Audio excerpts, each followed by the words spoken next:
Hello, dear students. Welcome to your own channel. And today I'm going to discuss very interesting poem that is authorship, written by Rabindranath Tagore. So, starting your poem from read the poem to find out why a child unhappy. Authorship. Now, read the poem to find out why a child is unhappy.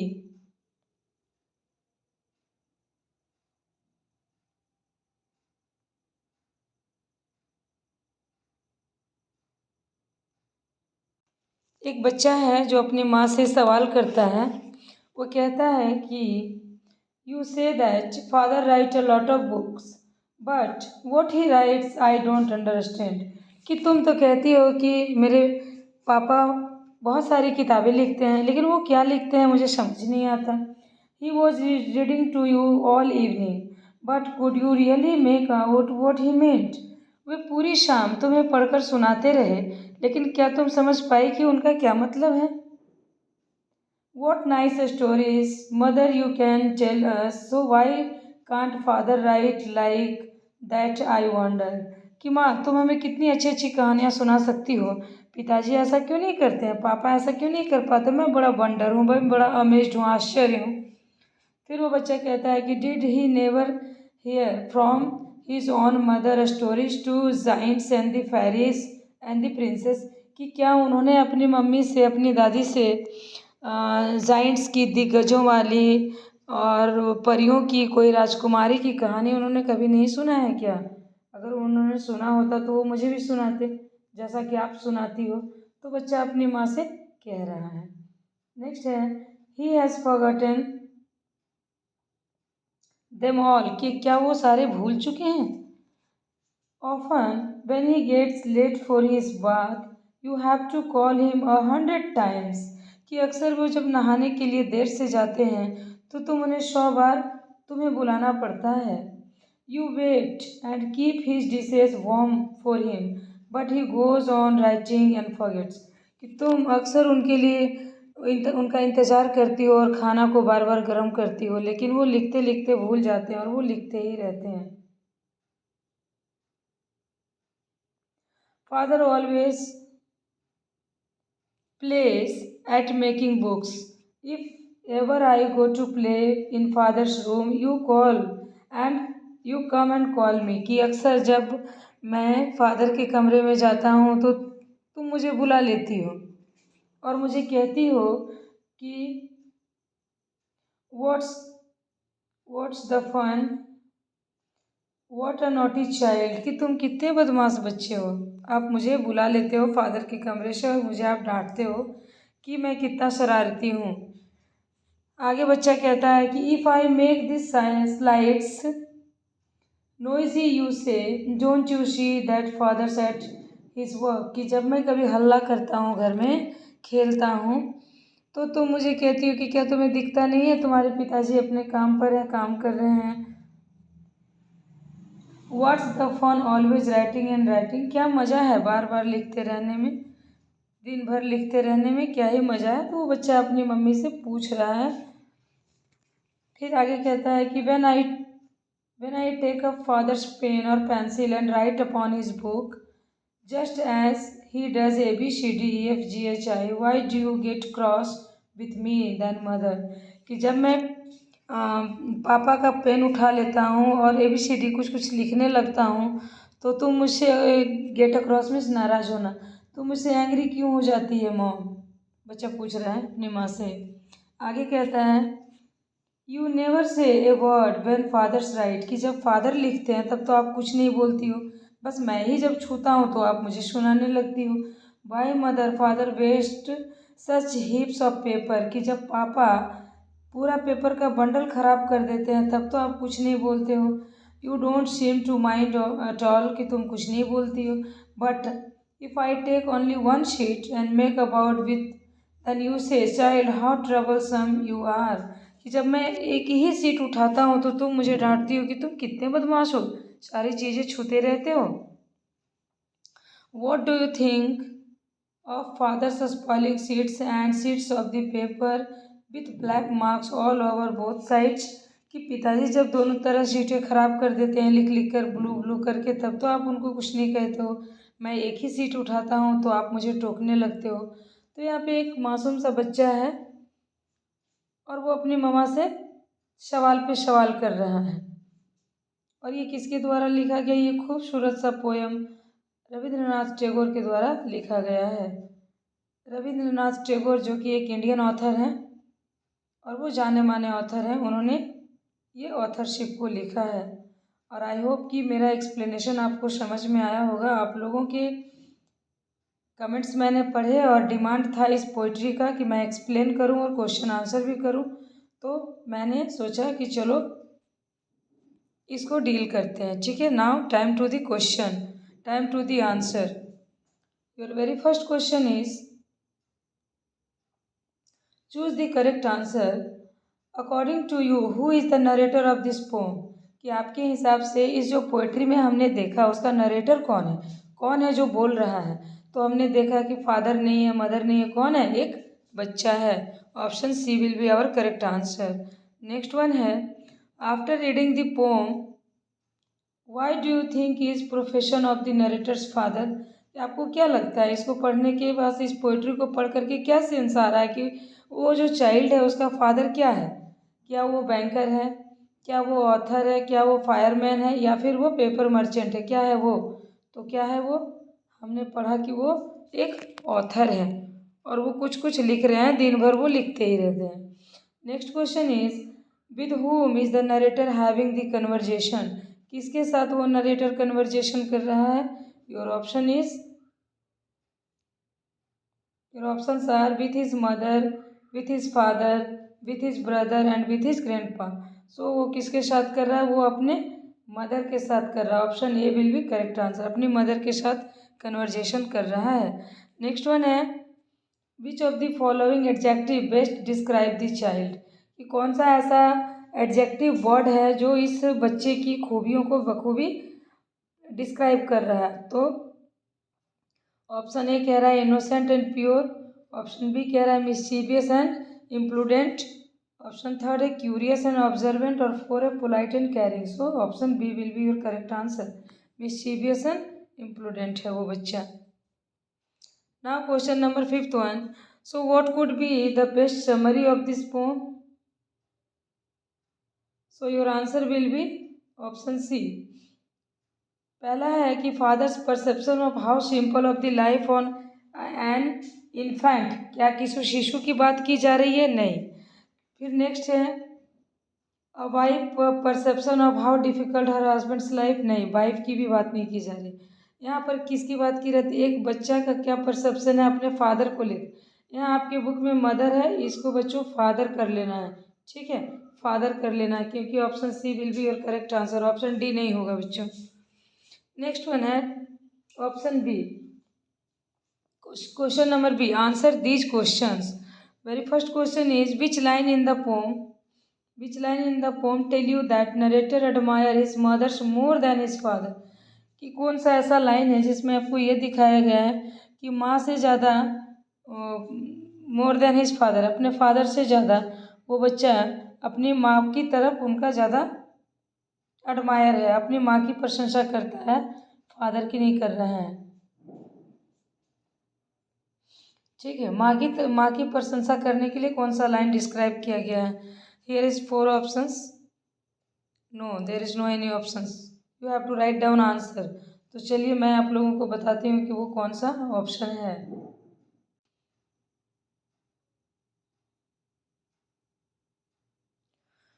Okay, so which line in the poem tell you that narrator admire his mother more than his father, अपनी माँ से ज़्यादा प्रशंसा, अपने father से ज़्यादा प्रशंसा वो अपनी माँ की करता है। तो कौन से लाइनों में ऐसा दिखाया गया है? Now your answer will be when I take up father's pen और pencil and write upon his book, so why do you get across with me then mother, कि जब भी मैं कोई पापा का पेन या पेंसिल छूता हूँ और लिखने की कोशिश करता हूँ तब आप मुझे डांटने लगती हो। तो आप ऐसा क्यों करते हो, है ना। ये बच्चा का सवाल है अपनी माँ से। नेक्स्ट है, why does the narrator rebuke his mother. Rebuke means scold, डांटना। ओके, रिब्यूक मीन्स स्कॉल्ड करना, डांटना। तो नरेटर कौन सी बात को लेकर के क्यों अपनी माँ को रिब्यूक करता है, स्कॉल्ड करता है। Now your answer will be, the narrator is questioning the double standard in his mother's behaviour. कि वो जो बच्चा है ना अपनी माँ को डांटता है क्योंकि वो उसके माँ का जो डबल बिहेवियर है ना, वो उनको समझ में नहीं आता कि फादर के साथ इतनी सॉफ्ट है, इतनी नॉर्मल, और मेरे साथ इतनी रूड क्यों है, इतनी क्रूअल क्यों है। She allows to his father to waste paper. कि वो तो फादर के लिए अलाउ कर देती है कि पेपर वेस्ट करो, बट मैं एक सिंगल सा पेपर भी लेता हूँ तो मम्मी अपसेट हो जाती है और मुझे डांटने लगती है। नेक्स्ट वन है, third number question, why does the narrator think that his father is not a good writer. क्यों उनको लगता है बच्चे को कि मेरा जो फादर है ना वो गुड राइटर नहीं है। तो ऐसा उनको क्यों लगता है। The narrator doesn't seems to understand the value of his father's writing. क्योंकि वो बच्चा है, उसको समझ ही में नहीं आता है कि मेरे फादर्स जो लिखते रहते हैं रात दिन उसकी वैल्यू क्या है। उनको नहीं पता है ना कि मेरे फादर एक राइटर हैं, उनको ऐसे फेमस पर्सनालिटी है, उनको नहीं पता है। And he thinks that his father's black marks are not meaningful. बच्चे को लगता है ना कि मेरे फादर ऐसे ही कुछ कुछ लिखते रहते हैं जिनका कोई भी मतलब नहीं है। Now next 4-1 question number 4 is, why are the father's stories not as nice as narrator mother. तो बच्चे को ऐसा क्यों लगता है कि पिता की जो कहानियाँ हैं वो माँ की कहानियाँ जितनी अच्छी नहीं है। उनकी मम्मी उनको फेरी टेल सुनाती है लेकिन फादर तो चुपचाप लिखते रहते हैं। तो उनको लगता है कि मेरी मम्मी की जैसी मेरे फादर के पास कोई स्टोरी है ही नहीं। सो क्या होगा इसका answer, your answer will be, the poem does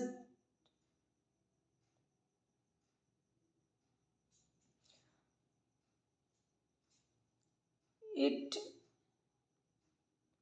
clear यहाँ पे नहीं किया गया है कि उनको ऐसा क्यों लगता है। तो यहाँ पे हम लोग ऐसा लिख सकते हैं, the poem doesn't explicitly state this, so however it's implied that the narrator prefers his mother's story because they are more personal and comforting. क्योंकि मम्मी जो है परियों की कहानी सुनाती है ना तो वो अच्छा लगता है। फादर का क्या है, चुपचाप बैठ करके लिखते रहते हैं, इसीलिए उनको अपनी मम्मी की कहानियाँ पसंद है। Now next one, fifth number question. List the things that are the narrator mothers allowed to the father to do but not him. कि ऐसा 5 चीज़, कुछ कुछ चीज़ों को लिखिए जो उनके फादर को तो अलाउ है मम्मी के द्वारा लेकिन बच्चे को अलाउ नहीं है। तो उसमें क्या है, इसमें आपका आंसर हो जाएगा, ये देखिए मैंने आप लोगों के लिए लिखा है, थोड़ा लाइट है लेकिन आपको समझ में आ जाएगा। पहला क्या है,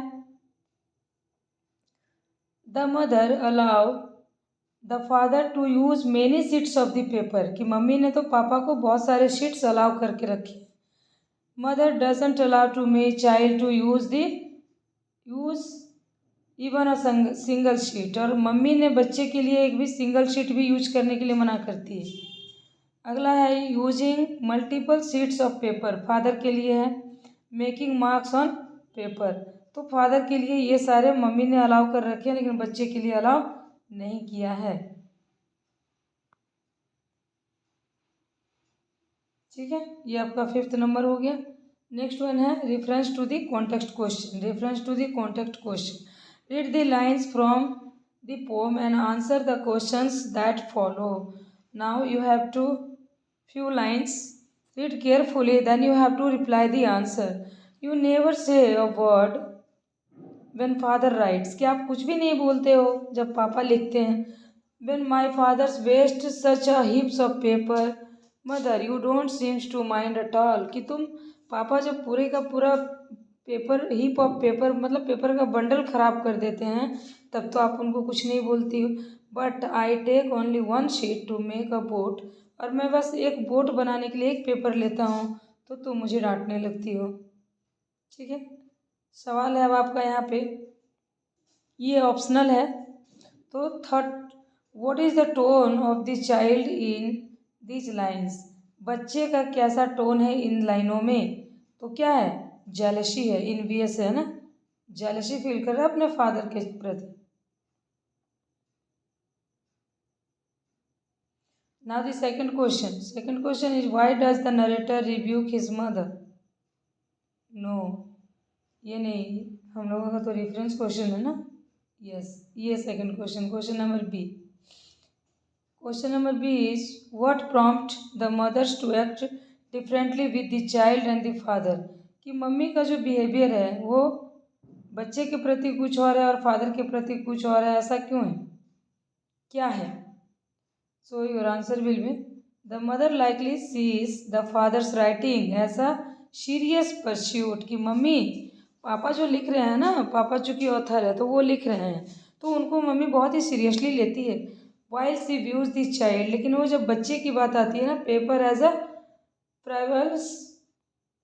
फ्राइवलस एक्टिविटी, कि बच्चा ना वो बिना ही मतलब का वो पेपर ले रहा है कुछ भी एक्टिविटी करने के लिए जो कि मीनिंगलेस है, इसलिए। Third number question is C number, why is the speaker considered to be troublesome, बच्चे को वो क्यों बोल रही है कि तुम ना बेटा वो बहुत सारे प्रॉब्लम क्रिएट कर रहे हो, ऐसा वो क्यों कहती है मम्मी उनकी? सो your answer will be the speaker is considered troublesome, speaker को वो एक ट्रबल की तरह देख रही है, because he is using paper for a non academic purpose. क्यों? क्योंकि बच्चा पढ़ तो रहा है नहीं, वो क्या कर रहा है, बोट बना रहा है, तो बोट बना रहा तो एकेडमिक से रिलेटेड नहीं है, इसीलिए मम्मा उसको डांट रही है। Now the D number, what doesn't the mother mind when the child complains about his father, कि मम्मी तब क्या करती है जब बच्चा अपने फादर का कंप्लेन करता है मम्मी से, कि मम्मी आप तो पापा को कुछ नहीं बोलते हो, मम्मा आप सिर्फ मुझे ही डांटते रहते हो, मैं एक सिंगल शीट लेता हूँ तब भी आप मुझे डांटते हो, और फादर सुबह से शाम तक इतनी सारी शीट स्पॉइल करता है तो आप उनको कुछ नहीं बोलते हो, तो ये कंप्लेन वो कर रहा है, तो मम्मी माइंड क्यों नहीं कर रही? So your answer is the mother doesn't seems to mind, कि मम्मी इसलिए नहीं करती है क्योंकि when the child complains about his father's writing habits, तो इसीलिए मम्मी कोई भी रिएक्शन नहीं देती है बच्चे के प्रति, वो तो बच्चा है ना, पेज बर्बाद कर रहा है। नाउ द फिफ्थ वन, और फिफ्थ नंबर में फिल इन द ब्लैंक्स है, fill in the blanks to complete the relationship, जैसे राइटर का संबंध किससे है, बुक से है, इसी तरह पेंटर का किससे रहेगा, पेंटिंग से रहेगा, ये पेंटिंग है, ठीक है, थोड़ा लाइट है, लिख देती हूँ मैं, ये क्या है, पेंटिंग है, okay. Now I think we have finished our all question answer.